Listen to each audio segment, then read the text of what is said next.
Gaby, I'm so excited that you're joining me on Coffee with Curtis. We met, must be just over a year ago, and I've been following you and learning from you, and I'm just really excited to dive into that sales and marketing brain of yours today and share some of your valuable insights with our audience. Welcome to Coffee with Curtis.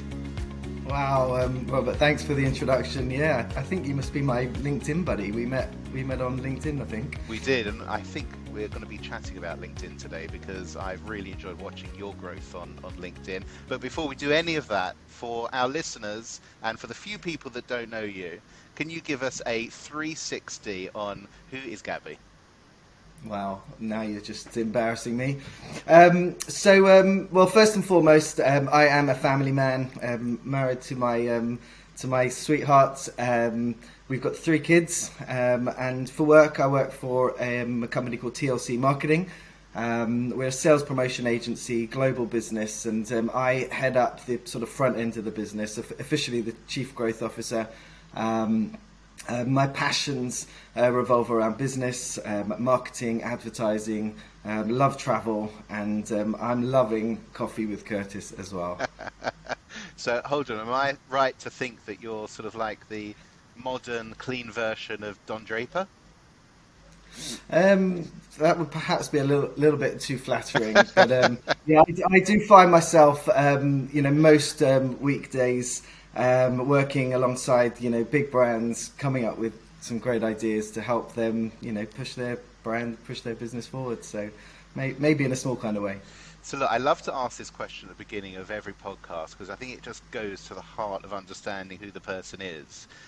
When you were a kid, I'm presuming Chief Growth Officer wasn't on the list of dream jobs necessarily. What did you want to be when you grew up, or are you still deciding? Yeah, any minute now, I will work that out. The truth is, I think I was quite envious of people around me who knew what they wanted to do when they grew up, whatever that means. But I think essentially, I loved.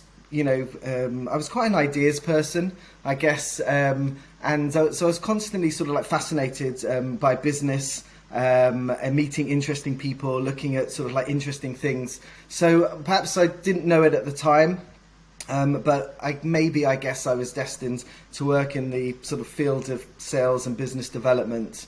I guess I was always a bit of a glass half full type of guy. I think my kids sort of laugh at me all the time. I make even the most mundane things sound really exciting just to get them to go to various places. So perhaps nothing specific, but I think maybe I have found my calling in the industry that I've landed.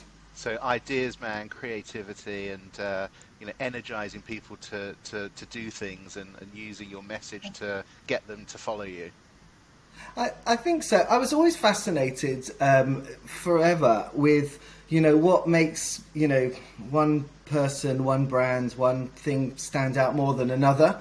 I just even just like listening to music growing up, I was a massive Beatles fan, like a lot of people, I guess.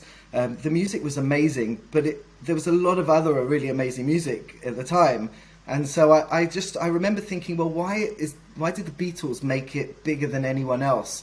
Their music was amazing, but it was the whole package, the way they were sort of like essentially marketed and sort of taken to the world, the personalities, the whole thing made them, the greatest band that ever was. And I guess I was always just fascinated by that, how do you sort of sell that to the, to an audience? And I guess you could sort of look at countless other examples of that. So, my mind often sort of like wanders in that direction. So tell me about TLC. What do they do? And give us a sense of your role as Chief Growth Officer. What does a typical day look like? So we're essentially a sales promotion agency. Our focus is on helping brands motivate consumers in one way, shape or form. Typically it's to help sort of motivate purchase. And so my role sort of on an official capacity is essentially the global sales director. So I help drive new business, from into TLC, which basically means sort of like having dialogue with brands and getting briefs so that we can then sort of like work on those briefs and come up with ideas that are going to sort of help solve clients' problems. I think unofficially, I would regard myself as a bit of a pace setter within the business. I am quite a ball of energy, and I feel that when I come to work on a Monday morning, I do help set the tone for a lot of our teams around the world to follow. And I also sort of think of myself quite as an ambassador of our business. I'm evangelical about our message and our what we bring to the world. We've sort of carved up an amazing little niche for ourselves, and so I think that's what the business does. Happily sort of go into a little bit more detail later on if you'd like. You say a little niche, but just give us a sense of the size of TLC, because I think you're running teams across 14, 15 geos, right? Yeah, so we've officially operating in 12 markets. We've got sort of few places with multiple offices in. So our niche is basically we provide rewards which effectively incite action from consumers. And what we've learnt is like one of the best ways to motivate behaviour is through experiences. So we've spent the last sort of 20 years plus basically creating experience, building a network of experienced partners that we can then repackage that in order to provide to our clients. So the sort of experiences that we talk about is literally anything that people do in their spare time. I ask you, like, what motivates you as an individual? I think it's the things that I could do with my family, so experiences that I could go on with them. I'm excited by gadgets and technology, so anything that involves all of that whole world, I'd probably be motivated to get involved with something that way. Okay, so that's basically it. So we work with theme parks and family activities, cinemas, restaurants, spas, sports clubs, basically anything that people do in their spare time. And what we effectively do is contract with literally thousands of those partners all over the world, and then repackage that inventory to make it available to our clients' customers, so that they can say, if you sort of shop with us, if you purchase this product, we will provide you with an experience that is going to be very memorable. Because I think the reality is, we live in a world where experiences matter. Our sort of strapline at TLC is, experiences make life more rewarding. And people remember that. So I think in a world where, brands are fighting for consumers' attention, a lot of the time you sort of see people, brands defaulting to price discounting, cashback coupons as a way of, getting them, trying to sort of like grab your attention. And what we fundamentally believe is that if you don't do that, but instead look at ways that you can A, add value, and B, add value in a really meaningful way, then I think you're much more likely to create a connection with consumers. And I think ultimately that's where the world is right now. Brands looking for ways to build an intimate relationship with customers. If you think back to the old Don Draper days, advertising was largely about broadcasting messages, big billboards, big budgets on TV and so on. And it was a mass market approach, whereas I think nowadays brands recognize that in order to create real loyalty, a real brand advocacy, they need to connect with customers on an emotional level. And what better way to do that than by providing experiences that really help tell your brand story in a very powerful, memorable way. I guess it comes to that word that gets used all the time, but it is true that it's about building a community, which doesn't have to be around necessarily, online communities. It's actually about communities of fans and brand fans who really buy into what you're doing. And I think that I learned this from you. It's just a remembering that, when you make a purchase, it's not really just about the transaction. It's actually how they make you feel. and that experience that comes with it. I mean, I'm probably the biggest sucker out there for Apple products. The minute I'm either in their website or in an Apple retail store, there is a force that comes over me that makes me feel this is the greatest company on earth who produce the most Yeah. delicious products, and I want every single one of them, down to the experience of the sales assistant through to the product design. But what you're saying is almost the next step, because when someone, I know some of the brands that you work with are often around those, on-shelf purchases. What's going to make me buy that box of cereal versus a different box? That is a big psychology, isn't it? It's about getting into the psychology of the consumer. Yeah, exactly. So we spend a lot of our time at TLC really sort of diving into customer insights, looking at various sort of like consumer trends, looking at the demographics, what's going to sort of like motivate and connect with particular individuals, and then provide rewards that sort of like can amplify that. I'll give you a couple of examples. I remember years ago we did this fantastic promotion with McDonald's, who at the time were sort of sponsors of the Olympics. It was during the London Olympics, and so what we provided them with was a free kids sports lesson on every Happy Meal. So just think about that for a moment. Every time you purchased a Happy Meal during the Olympics, you got an opportunity to have a gymnastics lesson, swimming lesson, table tennis lesson, and so on. So first of all, you're providing a reward which has a fantastically high value. A lesson could cost, I don't know, 20, 30 pounds, euros, dollars, for example. But importantly, you're also able to sort of help tell their Olympic story. So don't just say that you care about, the Olympic values and, getting behind that Olympic messaging, but actually give people that opportunity to experience it.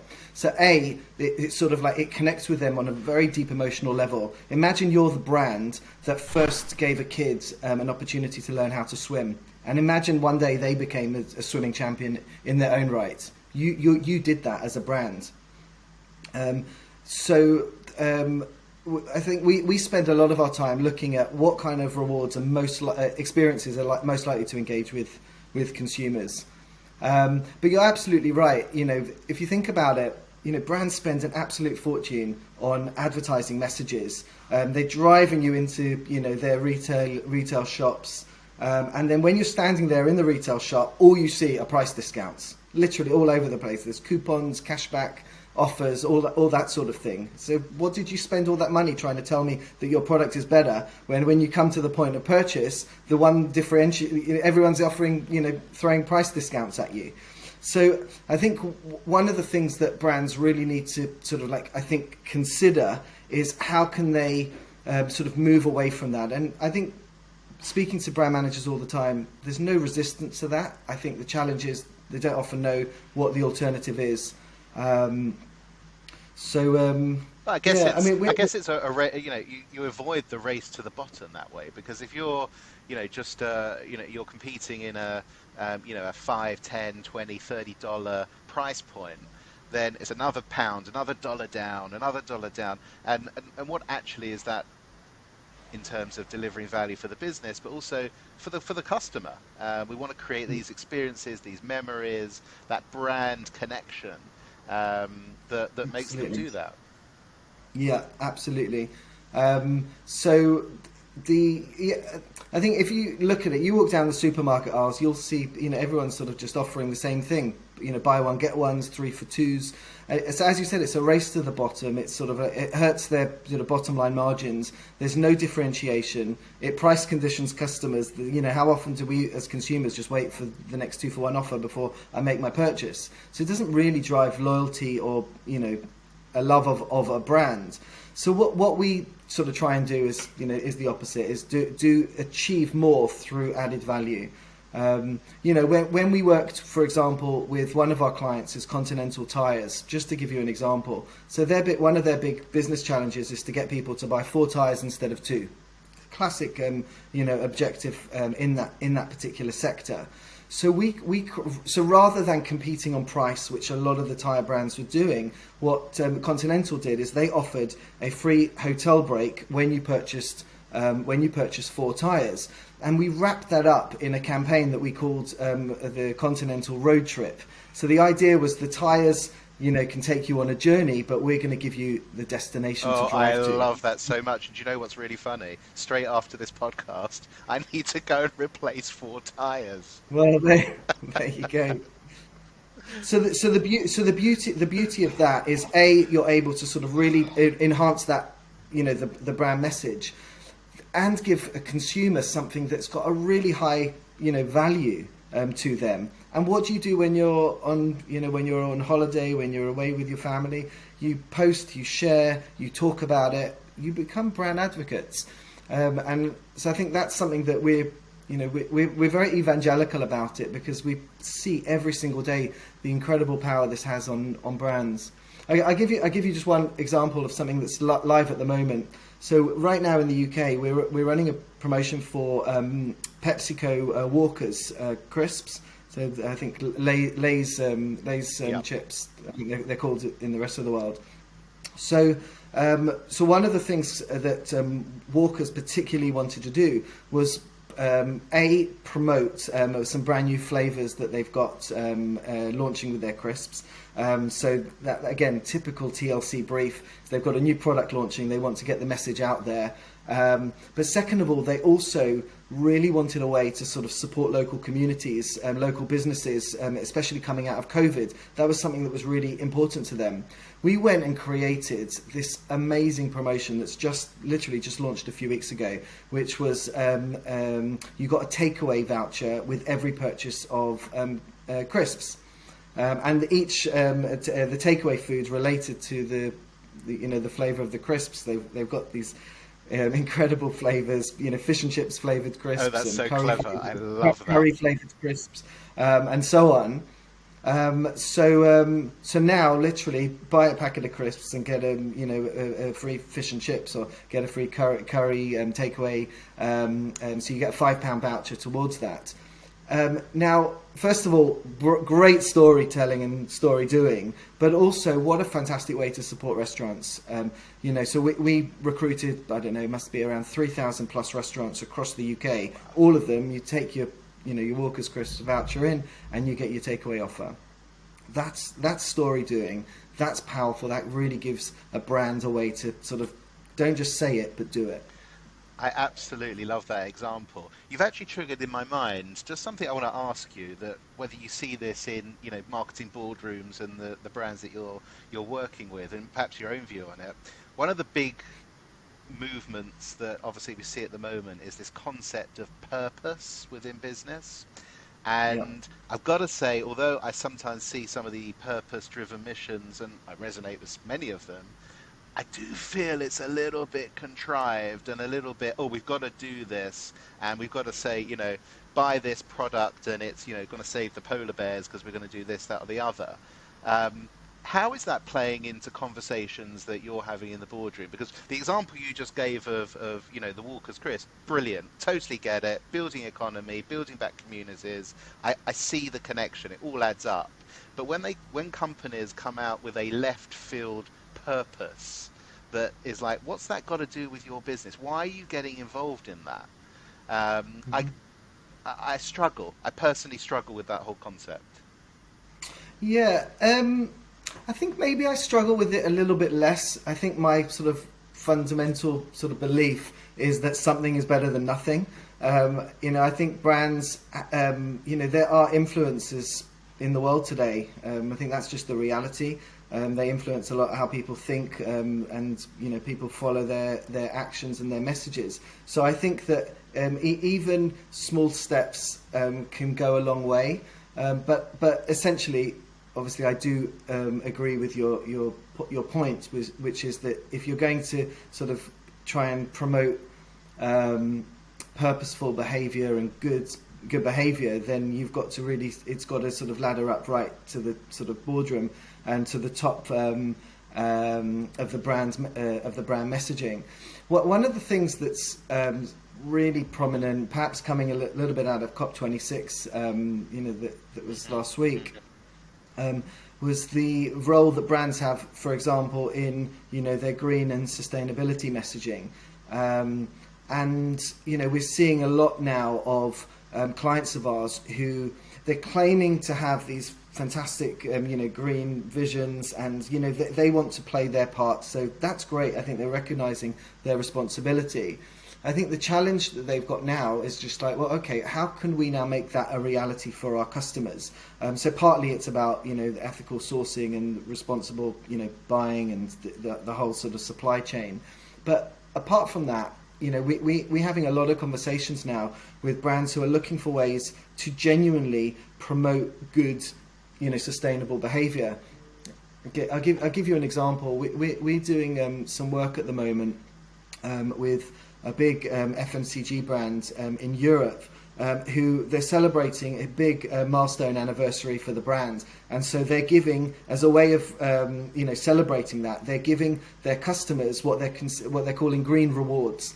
So what we did for them is we partnered up with a whole series of different quote unquote green partners. What does that mean? So it's a mixture of reward activities that were outdoor, in nature, wildlife sanctuaries, going to farms, learning how where fruit and vegetables grow, free courses on learning how to recycle, even getting free credit to drive e-scooters, so that you can sort of, if you've never tried an e-scooter or even an electric car hire, then it's an opportunity to do that. And so on one hand, you could say, well, what's that got to do with an FMCG brand? But actually, I think that if they can promote this good behavior and really get behind it, I think that will eventually lead to change. And I think that's a fantastic thing. Yeah, I guess nobody could argue with that. I guess, are you also seeing in sort of consumer purchasing data and statistics that this is informing purchase decisions in all of these different buying environments, whether it's supermarkets or otherwise?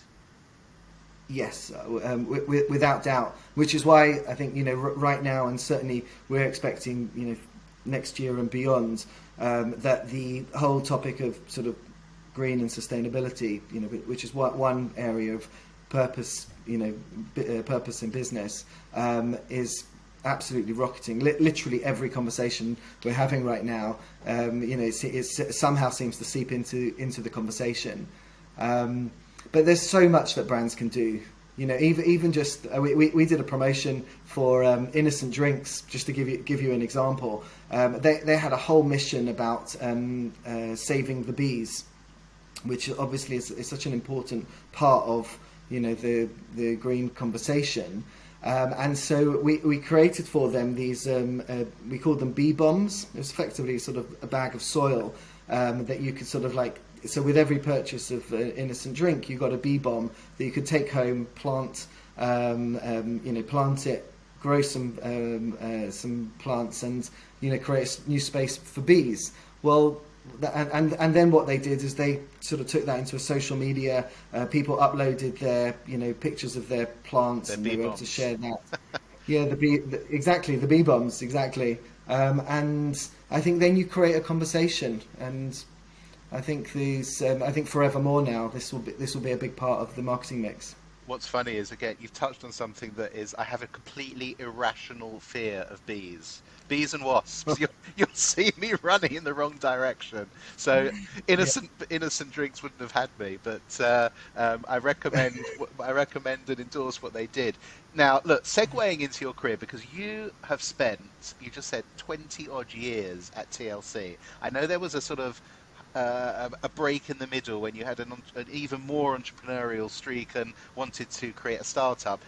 That is unheard of pretty much today. People don't stay in jobs for that long. So what is the magic source of the marriage of Gaby and TLC? And also just take us through that hiatus in the middle where you created your own startup. Yeah.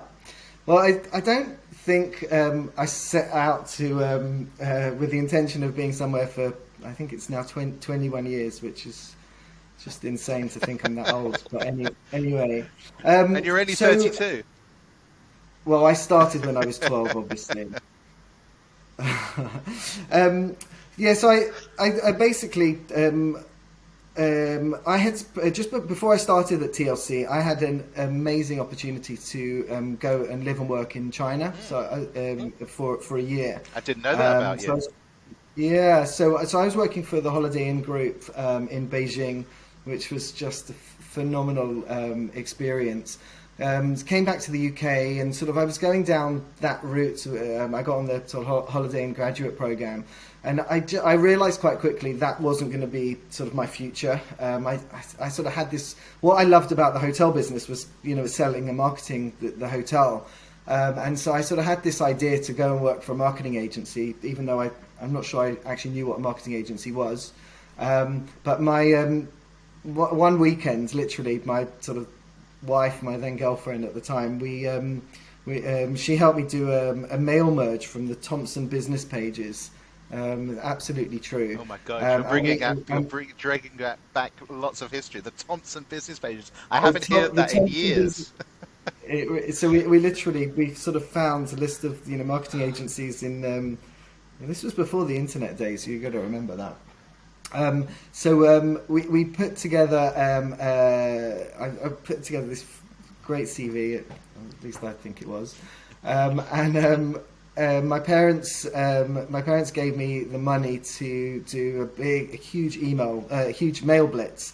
Cut a long story short, TLC was one of the companies that called me in, and I sort of like walked in as a sort of a real youngster, fresh off the street.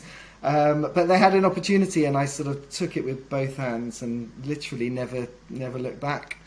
Look, it's the ultimate lesson in marketing. You've got to be able to market yourself. Yeah, I guess so. Yeah, the first project when I sort of first walked into the office, it was a sort of, I don't know, six or seven people team working out of a basement in Gloucester Place. And at the time, they had just sold this promotion to the Royal Bank of Scotland, and it really turned my head. It was a free nightclubbing promotion that they'd sold to RBS, who were looking to run a Freshers Week promotion to sort of target students, and so they came up with a free nightclubbing idea, and the concept basically was they needed someone to contact hundreds of nightclubs across the UK to basically get the nightclubs to give away free entry to RBS customers. And so in I walked and said I could do that, and they said okay, here's a phone, here's a fax machine, and I just got on with it. And I just fell in love with the business model there and then, because what I saw really quickly was that we could produce a reward which had an amazing value. Like we ended up producing this sort of card. It was like a credit card type thing that if you were an RBS customer, you could literally show it to one of hundreds of nightclubs in the UK and get 2-for-1 nightclubbing entry. So it had fantastic value. The value of a card like that, depends how often you go nightclubbing, but it was valid for a year, so potentially, 100, 200 pounds plus, that we were able to provide to RBS at the same price point as, a keyring, mug, t-shirt, whatever all the other banks are giving students during Freshers Week. So the value proposition was immense, but B, the storytelling, story doing part was amazing. What better way to tell students that you get them? Absolutely, you understand them. You completely get what they're about. Exactly. So I was sort of smitten from the beginning. I guess I loved the business model, and the people that I was working with, the two founders of the business really sort of inspired my thinking, and had a vision to take the concept and export the concept. So it obviously doesn't stop with nightclubs. You can apply the same principle to anything that's travel, leisure, lifestyle related. Spas and sports clubs, cinemas, theatres, literally you name it. Everything people do in their spare time. And then we started sort of dipping our toe in the water internationally. And I guess I just often sort of think, well, what else would I want to be doing? Honestly, it sounds maybe a bit corny, but I do feel that I'm sort of living my dream. But you did decide at some point that you wanted to, start your own business and have your own startup. Yeah, absolutely. So I think credit to TLC, and in particular, the founders of our business. They had an unbelievable ability to make you um, do 10, 100 times more than what you think you are capable of doing. It's really amazing. My boss, from day one used to literally every day come and talk to me, find out what I was doing, and really motivated me so that I felt, often I was feeling like I could walk on air, I could do anything. And that gave me unbelievable confidence to do deals and, have conversations at the highest level. And so that was, that was a really good mentoring. And ever since I could remember, my dad and I, sort of outside of work, my dad and I always sort of had conversations about maybe doing some business together. So my dad was a podiatrist, a foot doctor, so in a completely different space to me. I dread But to we think always what rewards we could think of to go and see your podiatrist. maybe. Maybe I never thought about that, but so he had a really successful podiatry clinic, and was doing really great work servicing in the local community, and we would often sort of fantasize about how we could maybe create a foot care company together, and cut a long story short, I knew that if I didn't do it, I would regret it forever. So I think maybe after about 8 or 9 years working for TLC, I took the really difficult decision to leave and follow my dreams, which was to set up a foot care business, which we did, which we ran, really successfully actually for a few years. So we basically created a foot care brand. It's called Feet Life, still going today. And the business was twofold. One was online retail store, and we sort of carved up a little sort of corner of the market for ourselves, selling foot care products. And the other more lucrative part of the business was taking foot care on site. So we hired and trained podiatrists to basically go on location. And at our height, we would be running, maybe 50, 60 events a month. By an event, I mean, an on-site for a day, doing foot care services. We had companies like British Airways, the Royal Mail, basically anyone who was on their feet, who had lots of people on their feet. And we would do a lot of orthotics, custom orthotics, and I quickly became an expert in an industry I really knew nothing about to start You were with. literally serving thousands of feet. Yeah, quite literally, and I had so much fun. Worked unbelievably hard. Started off in my sort of front room and grew the business to a modest size. But always kept in touch with TLC throughout that journey, and they really encouraged me along the way as well. And it just felt like there was a right moment to come back. I guess the financial crash sort of helped with that decision making, because quite quickly a lot of the contracts that we'd managed to get were put on hold. Yeah, I sort of look back at that period as a real sort of growth period for myself, and I sort of now taken a lot of those learnings, the way that you sort of think of yourself as a business owner, able to now apply that where I'm at. So you mentioned the great crash there of what was it, like 12 years ago? I can't remember exactly, but we're experiencing now, and please God, we're coming out the other side of probably the most impactful crisis that we've probably seen in our lives as Yeah. over this period of obviously Corona, which had a huge impact. You were telling me off air for TLC, because overnight you were in a potential crisis, and how you responded to that. You've said to me really defined your career actually so far, and in some ways is in the top three, if not number one, moments of how you took a moment of absolute crisis globally, notwithstanding your own world, and turned that into a huge success. Tell us about what you did. So our business is basically, we're providing experiences to brands, and our focus has always been on travel, leisure, lifestyle, entertainment.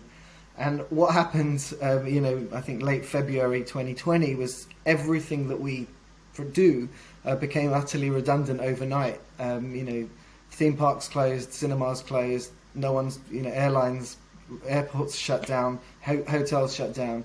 And we had a real sort of holy cow moment, in February, which, I think like the rest of the world, we didn't see coming. And it was a really frightening moment for us.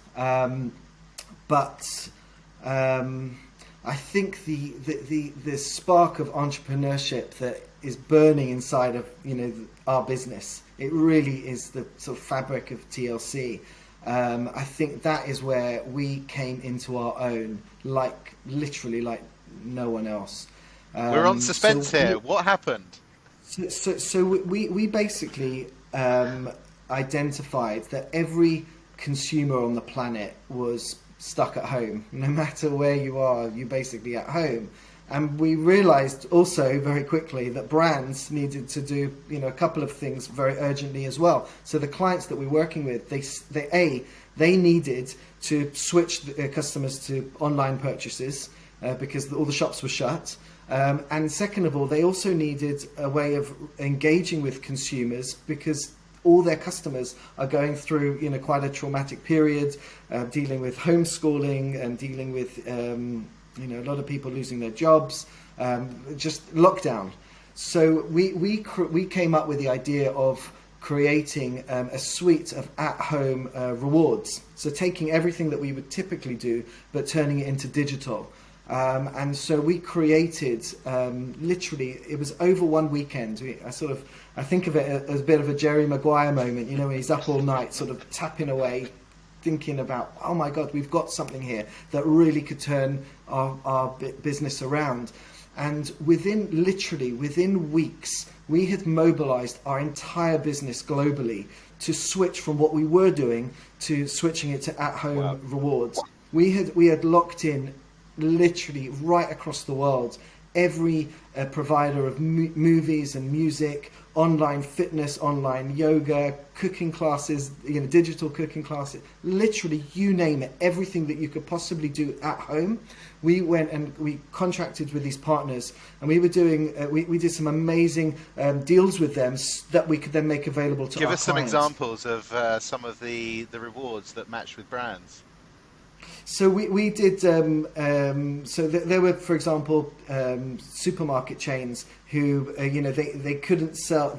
They couldn't sell in store. So we were providing them with rewards that would get people to sign up to their online services, because you've got to remember, a lot of retailers, they weren't prepared for this either. So they needed a way of motivating customers to switch online. And when you so we had used a lot of sort of classic digital content. So things like, for example, free movies. So they were able to give customers have switch off for the night through the sort of chaos that the COVID pandemic so it's like was. Netflix, Disney, Apple TV, all of that sort of thing. Working with a lot of the big streaming services, it sort of varied across different markets. But they were basically able to say, listen, we understand that you're going through hell at the moment. Here's 2 hours of just switching off. Go and escape through a movie with your family on the sofa, because that's what you need right now. So that was a great way for a lot of some of the supermarket chains that we worked with were able to basically just give that to customers. We also saw that people, during lockdown were sort of taking up new hobbies, new activities, people gardening and cooking. So we were able to provide those sort of rewards as well. Help teaching people, new skills. So brands wanted to sort of get on the back of that, because what better way to show customers that you understand what they're going through right now than actually giving them, digital rewards that, enhance that experience. Especially, you think, kids were. I think, kids in many ways suffered, perhaps, as a generation, I think more than anyone, missing out on a lot of the schooling, a lot of the, the social aspects of growing up. It's a real, Sure, even no, going to absolutely. parties and having exams, these are rites of passage that were taken away from that generation. So as a brand, how can you recognize that that's important? So, maybe you can give them, the closest thing to a party, for example. We were working with, I don't know, providers of online karaoke, So or cool. providing, So cool. or providing them with, just things that they can upskill, learn how to cook, learn how to do, things like that. Um, Sounds like it was a huge success and turned around the business. I often think, B2B brands, which is more my world, are starting to bring more what I would call consumer style marketing into the B2B arena. And the great example I use is ServiceNow, who through lockdown, they're a workflow technology that companies use. They produce the most fantastic sort of story doing, as you say, videos on YouTube that were humorous. They were taking the whole COVID situation and just bringing a smile to people's faces, and actually made me feel like a consumer in a business environment. And I do think that when I think about your world and your work, how do we bring into the B2B world that that skill set of understanding that at the end of the day, although you're selling to a company, it's still a person.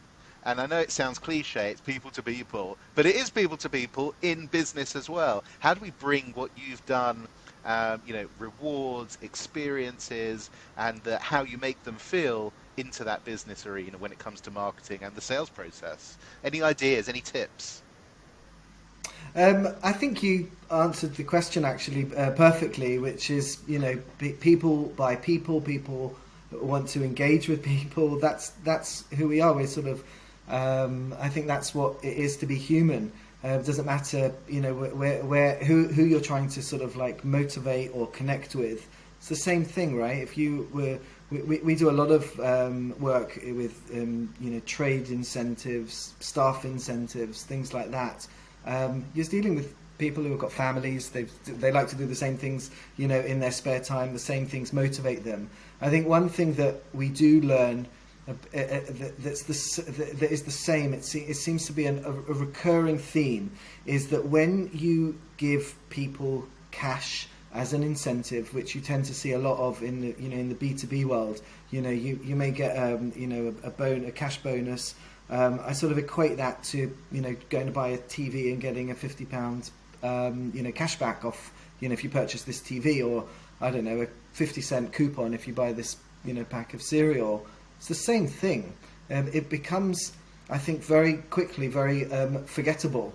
It's a nice feeling to receive a bonus, a cash bonus from your work, for example, but the truth is, a lot of that money will just get sucked into, just everyday living. Yeah, you And forget it. It's just part of the before long, pot. it's just forgotten, exactly. So if your, place of work, for example, was to really understand you as an individual, what floats your boat, who are you, are you a family man, are you, millennial who's, looking to just make the most out of, your moment in life right now, traveling. If they can understand that and then provide you with experiences that are going to connect, to really resonate with you, it's a much better way to build a longer term relationship. I think in a lot of surveys that you see, people stay with businesses because of the way that the business makes them feel. I think business culture is more important than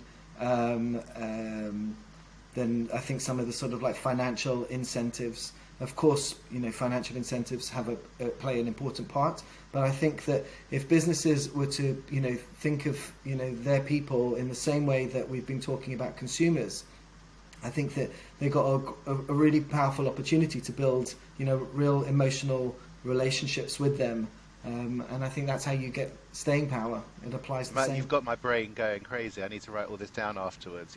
For example, I work with a brand who, they're a B2B brand. They have a tech platform that is used by surgical practices across the United States to help them um, manage the workflow of someone having an operation. So from scheduling and insurance and booking equipment for the surgeon, etc. And it's all about efficiency and time and productivity. But what if they were to show the people that are buying this product, the surgical schedulers, in a story doing manner? We know you value time and productivity, so we're going to be helping you in what it may be in your personal life, or with a reward of time or experience or whatever it might be, to show again, this is what we're about. Yes, we produce this platform for you to manage surgeries more efficiently, but what we're really about is time and efficiency and productivity. And by story doing to the potential buyer, the decision maker at a B2B level, that could be interesting. I love it. I'm going to have to sit down this afternoon, just write some ideas down for all of our clients that this could turn into. So look, we originally connected, and then I watched your meteoric rise on LinkedIn, because for those that don't know, you weren't really on LinkedIn just about over a year ago, I think, and you have really taken this platform, as I have actually as well. I wasn't using it particularly in a big way a couple of years ago, and you've done it so well. People can come on and they can see you doing those videos, talking about the campaigns, meeting colleagues, and just sharing your journey. Tell our listeners what that journey's looked like for you on LinkedIn, and some tips and ideas for how other people can get started. Yeah, my LinkedIn journey actually started that same weekend that I just described. That Jerry Maguire moment. Yeah, it was.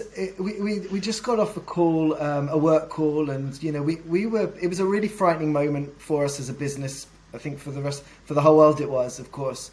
And I had a sort of a really quiet moment, sat on the sofa by myself, and I was thinking, what more can I do personally? What can I do? And my whole sort of heart was sort of like really veering towards LinkedIn. I knew the platform obviously, but it's not something that I had personally ever used. I maybe had posted perhaps once or twice. I had, literally I think 200 or 300 connections. Most of them were my work colleagues. But it made so much sense to me. And so I started sort of delving into it. I read up a little bit. I was watching some podcasts, and I started connecting with, some interesting people.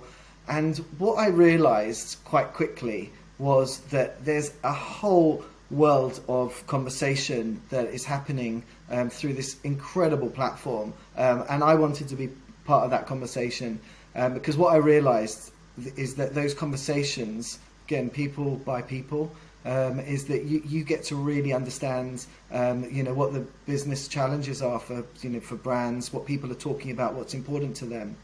And so, literally back in the end of February, I just I started immersing myself into the world of LinkedIn. And I was sort of, I guess in some ways just being inspired by, what people were posting. And I was then doing my own version of it. I definitely started putting myself out my comfort zone. I was not, I'd never done videos or, even just like put myself out there like that at all. But I did it, a few times, and I got a little bit more confident, and I started really enjoying it. And what I found was that it opened conversations for me with people that I could literally only dream of having. Cut a very long story short, over the last 18 months or so, I built up, 9,500 connections. And every single day, literally every single day, we're driving, inbound conversations to me of people that potentially we could be doing business with, or clients that we're working with that want to have continued conversations, make recommendations, referrals, and apart from anything else, it's become like a real passion, a real love affair actually, because life's about, finding things that interest you. I think And what I've really seen from you, and this is the advice that I would give anybody, and I'm sure you would too. You are documenting your journey, and you're doing it in such a authentic, real way. You can see you're just you get it. You get being a business person. You're a mensch. You really treat people with respect on your videos, and you're just a great person to follow. And you give that advice, and you're not asking for anything. You have no fear. You're on that camera. You don't care what it looks like behind you. You're just there. You're doing it, and you've got rid of that fear factor. I think that most people have about posting. Oh, what will people think of me? And you've dived straight in, and you've seen incredible results. well, yeah. You don't see all the takes that I don't post, but I Take appreciate that. 87. One of my golden rule on LinkedIn is don't sell, add value. It's as simple as that. I think nothing is more off-putting than trying to, it's like meeting someone for the first time and trying to sort of ram something down their throat. It's ridiculous. That's not how. Have you become a bit evangelical about it? Maybe even internally. Yeah, you ask anyone in our company. I think.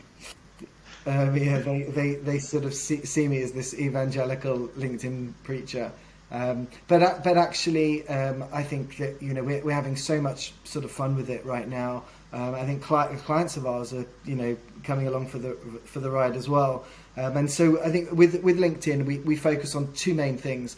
One is how to sort of outreach. So how to make new connections, and how can you do that in a very practical way, because at the end of the day it is a business platform that you want to help create new opportunities. And second of all, how can you add value in such a way that are going to attract people to you. I'm a big fan of hanging out in the right break rooms, as I call it, looking at where do people that you want to talk to, where do they hang out, and hang out in the same places, start conversations. It's amazing. You think about it, a few years ago, where on earth would you be able to start up a conversation with, like, in my world, with brand managers and marketeers, like-minded people? Where could you do that? And now I've got friends and connections. I've made some fantastic friendships as well through it. And it inspires me every single day. I love it. I couldn't imagine my working life without it now. Look, it's a complete game changer. I know from my own career and business, it has been literally revolutionary. I know it sounds like a hyperbole. It is genuinely revolutionary. So look, Gaby, time is upon us, and I just want to finish up with sort of picking your brains for those people that are embarking on their marketing career or thinking about new directions within their own business. You've worked with some of the biggest brands in the world. You've run some of the most exceptional campaigns with them. And we're also witnessing, I was reading last night all about the Great Resignation and people coming into new industries that like marketing, which you can do as a solopreneur and then build your own business and go in that direction.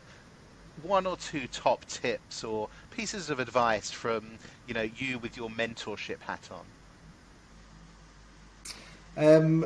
Gosh, I think first of all the key thing for any sort of new person who's sort of even toying with the idea of going into this space is that they really need to be fearless. The world moves so fast, and youngsters who are sort of like coming into this business may think that they've got so much to learn, which they do, but they've also got an unbelievable amount to teach. And I think that one of the things that excites me more than anything is when we get sort of new talent, graduates coming in, and within 24 hours they're opening our eyes to new ways of thinking. Because as we've spoken about now, brands are looking for ways to build authentic relationships with customers, and the old ways may not be the right ways anymore. And so I think that youngsters coming in have got an insight into the mindset of their generation. So I think number one is being fearless with their convictions. Don't be afraid to sort of like give your perspective, because I think the reality is when you've got, you know, real fire in your belly, and you've got ideas, bring that to the table. And I think really, you know, good businesses, the businesses that you want to be associated with, will absolutely listen. I think the other thing is, there's no shortcut to it. You have to work really hard. I saw a quote, I think it was this morning, you know, hard work beats talent every time when talent doesn't work hard. And, you know, the reality is, you've really got to, you know, fight for, you know, your place, you know, in the mix. And I think, you know, I remember even now, I sort of see myself as a bit of a pace setter. I really passionately believe that, you know, you can achieve anything that you want to if you've got the right mindset, the right attitude, and the hard work that goes with it. And that's something that really excites me about, you know, some of the youngsters, the new graduates that I see coming through. They are first in, first out. And it's not just about clocking at hours. You know, you've got to, obviously, you know, it's about working smart, getting the right balance. But when I see people with real passion and ambition, and, you know, bringing people along for the ride, and having a, you know, perspective on things, you know, having their own ideas, for me, that's the winning formula. I love that. Look, Gaby, we are out of time, unfortunately. I always learn from you, and I have again today. I think this could be like a 6-part series, just going into some of the work you've done and the campaigns and just your whole perspective on business and marketing. So please God, this will be the first of future episodes, hopefully. But thank you so much for being on Coffee with Curtis. I really appreciate it, and hope you did too. Robert, it was brilliant. Thanks so much. Thank you.